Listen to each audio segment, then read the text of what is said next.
બનાસકાંઠાના વિભાજન મુદ્દે કાંકરેજ એમએલએ નિવેદન આપ્યું છે। કાંકરેજના ધારાસભ્ય અમૃત ઠાકોરે નિવેદન આપ્યું।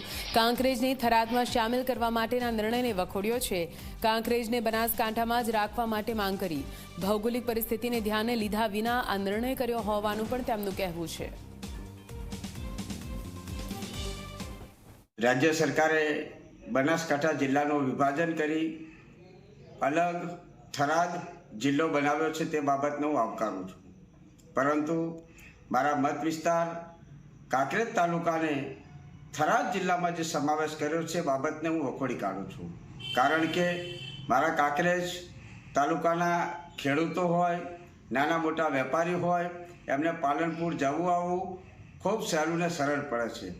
નાના મોટા ધંધા સાથે સંકળાયેલા લોકોને પણ જવું આવવું ખૂબ સહેલું ને સરળ પડે છે, જ્યારે થરાદ જવું ખૂબ જ અટપટું ને અઘરું છે।